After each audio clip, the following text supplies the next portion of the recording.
Salut les minous, c'est Lune de Givre et aujourd'hui on se retrouve pour une nouvelle vidéo. Donc comme vous l'avez vu dans le titre, aujourd'hui on va parler de l'article 13. Donc tout d'abord, si vous voulez pas entendre ma voix qui va du coup parler pendant 5 à 10 minutes, quittez tout de suite la vidéo parce que on va faire que ça pendant 5 à 10 minutes, voilà. Donc on va juste parler de l'article 13 qui était un petit peu dit dans le titre. Donc je pense que si vous n'ayez pas en entendre parler, vous n'auriez pas cliqué. Donc je pense que si vous avez cliqué, c'est que vous voulez entendre parler de l'article 13. Oui, c'était un petit peu compliqué, enfin, bref. Du coup, on va commencer tout de suite. Juste une petite aparté avant de commencer, j'aimerais juste préciser que je ne sais pas si vous l'avez vu, mais en tout cas, pendant la vidéo, il y aura un fond animé ainsi que des petites emotes. Donc c'est moi qui ai fait le fond animé ainsi que les emotes. Donc je pense que vous savez tous ce que c'est un fond animé, c'est un fond animé logique. Mais les emotes, en gros, ça va être un peu comme Fiction et Fleur de Sureau. En fait, ça va être mon petit OC Lune de Givre qui va faire plusieurs expressions. Du coup, je trouve que c'est beaucoup plus plaisant à regarder en faisant un fond animé et des emotes. C'est pour ça que je l'ai fait. Je l'ai surtout fait maintenant parce que avant, avec mon ancien logiciel de montage, je ne pouvais pas faire ça. Et maintenant que je peux, parce qu'en fait, j'ai le Camtasia Studio 9. C'est le même logiciel de montage qu'utilise La Nuit des Clans. D'ailleurs, c'est eux qui me l'ont proposé. Et merci beaucoup à eux pour du coup me l'avoir proposé. C'est un logiciel qui est génial. Donc, merci beaucoup. Ensuite, par rapport à la vidéo, j'aimerais juste préciser, parce que je ne l'ai pas fait, que c'est uniquement mon avis, donc c'est un avis personnel. Et ensuite, il y a sûrement beaucoup d'informations que je vais dire dans la vidéo qui sont fausses, parce qu'il y a vraiment, c'est un sujet très compliqué, les articles comme ça, vraiment c'est un peu politique, etc. Et je suis pas vraiment très calée sur le sujet. Je pense qu'il y en a qui sont beaucoup plus que moi, donc c'est pour ça que j'ai regardé plusieurs vidéos pour essayer de dire un petit peu comme eux. Mais évidemment que je ne peux pas capter toutes les infos et dire exactement tout ce qu'il faut, etc. Donc c'est pour ça qu'il y aura sûrement quelques infos qui seront fausses, donc désolé d'avance pour ça.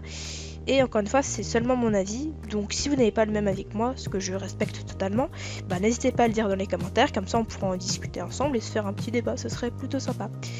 Enfin bref, c'était tout ce que j'avais à vous dire, et du coup je vous laisse avec les vidéos, j'espère que vous l'apprécierez, et sur ce je vous dis à tout à l'heure.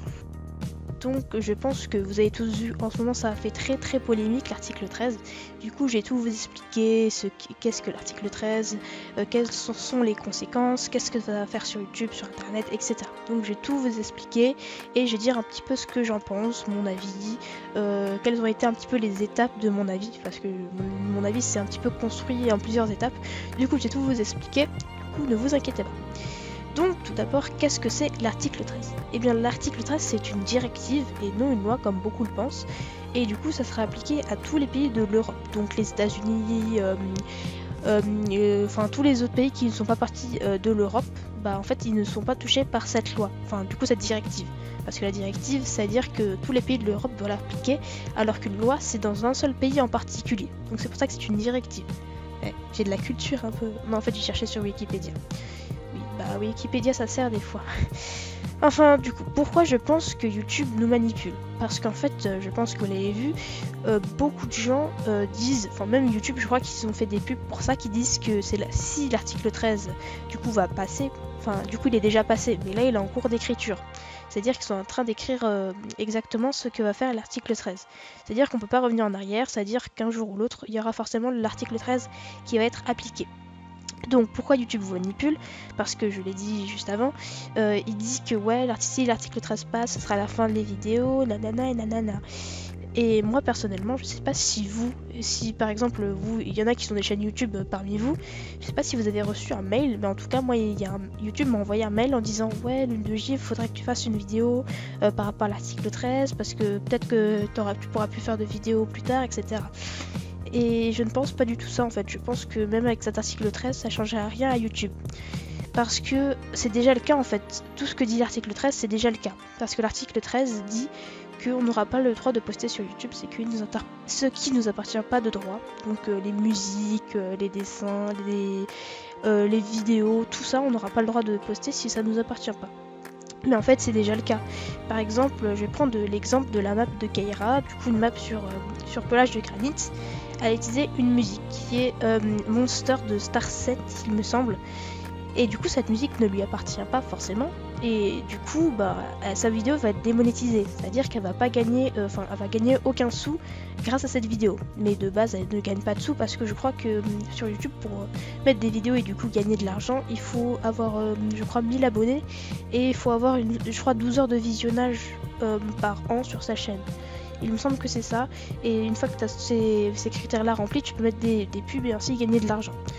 Mais du coup, Kaira, elle n'a pas 1000 abonnés, du coup, je pense qu'elle ne peut pas avoir d'argent, du coup, ça change rien. Et en fait, cet article 13 va faire pareil. Du coup, qu'est-ce que ça change? Bah, pas grand-chose. En soi, ça change pas grand-chose. C'est pour ça que je trouve que YouTube nous manipule un petit peu en disant ouais, c'est la fin des vidéos, alors que c'est déjà le cas sur Internet. C'est juste que peut-être ça sera plus présent.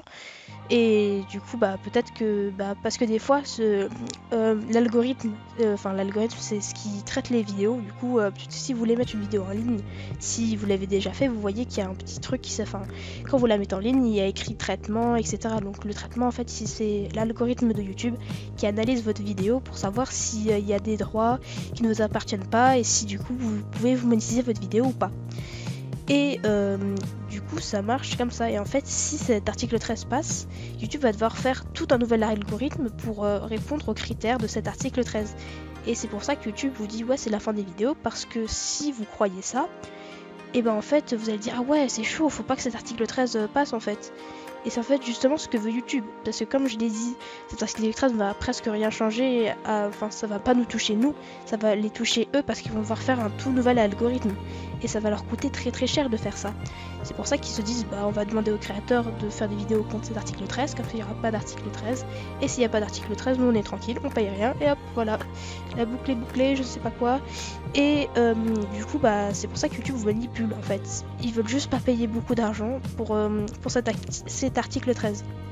Voilà. Donc pour le moment je pense qu'il faut pas s'alarmer pour cet article 13. Parce que je l'ai dit, ça va rien changer, ça ne touche pas nous, ça les touche eux, et en plus, il me semble qu'il va être appliqué d'ici 2020. Donc ça laisse 2 ans, et 2 ans c'est quand même pas mal. Enfin, du coup, vu qu'on est presque en 2019, ça nous laisse peut-être 1 an et demi, mais c'est plutôt une grande marge, je trouve. Donc je trouve qu'il faut pas s'alarmer. Mais si vous voulez quand même du coup, lutter un peu contre cet article 13, il y a une pétition dans la description, je vous la mettrai, vous avez juste à mettre votre nom, votre prénom, et après vous appuyez sur signer, il n'y a pas de limite d'âge, enfin même si vous avez 14 ans, même si vous n'êtes pas majeur, en fait vous pouvez signer, donc c'est cool. Après si vous voulez, vous pouvez mettre un don, mais demandez toujours à vos parents avant de mettre un don si vous n'êtes pas majeur, voilà. C'est très important. Donc ensuite j'avais dit que je donnerais un petit peu les étapes de mon avis. Au départ, moi, mon avis c'est constitué à partir de vidéos que j'ai regardées sur YouTube. Tout d'abord celle de Sifano, ensuite celle de Mastu, et ensuite 2 de Frigiel, et celle qui m'a vraiment fait changer d'avis, c'est celle de Trash. Donc je crois que c'est Léo Techmaker qui a mis cette vidéo en ligne, mais il fait partie de Trash. Donc au départ mon avis c'était que ah ouais l'article 13 c'est chiant, on pourra plus faire de vidéos. Je me suis un peu fait berner par ce truc de YouTube. Et puis ensuite Frigiel a sorti 2 vidéos. Une à peu près avec mon avis, à peu près ce que j'avais vu sur les premières vidéos de Mastu et de Sifano, et une deuxième qui revenait sur cet avis et disait en fait c'est pas très grave, etc. Et du coup j'ai commencé à me dire en même temps mais en fait il a un peu raison. Et puis à ce moment là il y a la vidéo de Trash qui est sortie et je me suis dit mais en fait mec il a tellement raison et c'est tellement pas grave cet article 13, et du coup je vous la conseille vraiment, c'est 10 minutes de vidéo et on apprend vraiment tout ce qu'il faut savoir à propos de cet article 13, vraiment. Il fait ça avec Iconoclast il me semble, et du coup c'est vraiment super d'avoir 2 avis en plus. Et du coup voilà, c'est vraiment super, c'est de là que je tire toutes les infos que je vous ai données dans cette vidéo. Vraiment allez la voir, juste 10 minutes et on apprend vraiment beaucoup de choses, donc allez la voir, je vous la mettrai dans la description avec bien sûr toutes les autres vidéos que j'ai citées, donc celle de Sifano, Mastu, les 2 de Frigiel et celle de Trash, voilà. Donc, je crois que c'est tout pour cette vidéo. Du coup, en fait, la conclusion un petit peu, c'est que si vous avez une info, vraiment essayez de un max vous renseigner. Là, j'ai essayé vraiment de me renseigner un maximum en essayant de voir plusieurs avis. Après, je sais que si on est jeune, on croit un peu tout ce qu'on dit. Même moi, j'y ai cru. C'est pour vous dire, j'ai 14 ans. Je sais qu'il y en a d'entre vous qui sont encore plus jeunes, qui ont vers 10 ans, 11 ans, 12 ans. Donc voilà, c'est un peu chaud de se faire un avis comme ça. Mais essayez au moins de, je sais pas si vous voyez un truc aux infos, essayez de regarder sur Google si ça vous intéresse, regardez plusieurs sites, et puis après vous pourrez vous faire votre propre avis et c'est vraiment cool, voilà. Donc je l'ai dit, cette directive est encore en écriture, elle ne sera pas appliquée tout de suite, elle sera appliquée vers 2020. Donc si vous voulez agir, encore une fois, il y a le petit, je sais pas comment ça s'appelle un peu, voilà, c'est une pétition, c'est ça le mot que je cherchais. Donc c'est une pétition dans la description, vous pouvez la signer encore une fois. Et du coup je crois que c'est tout pour cette vidéo, voilà. Donc petit aparté, les résultats du casting sont en cours de classement, je suis en train de réfléchir du coup aux résultats. Du coup je pense que la vidéo sortira sûrement la semaine prochaine, je vais essayer en tout cas. Mais je vais vraiment pas me presser parce que ces voix vont vraiment être très importantes pour les dessins animés, parce qu'il y en a sûrement qui vont faire du coup ces voix pendant tous les épisodes. Par exemple, le Griffe de Tigre est un personnage très important qui est dans la prologue et dans tous les autres épisodes, donc c'est très important de choisir la voix parfaite qui correspond au bon personnage. Voilà. Du coup, voilà. Donc, j'espère que vous avez appris un max de choses sur l'article 13. Je n'arrive plus à parler, c'est fou. Du coup, n'hésitez pas à la partager si vous avez des personnes dans votre entourage qui ne savent pas vraiment ce que c'est. N'hésitez pas également à voir la vidéo de Trash dans la description. Elle est vraiment nickel. Vraiment, on apprend vraiment des choses de folie. Et sur ce, je n'ai plus rien à dire. Merci encore de m'avoir écouté. Et sur ce, je vous dis bye et je vous dis à la prochaine assemblée les guerriers.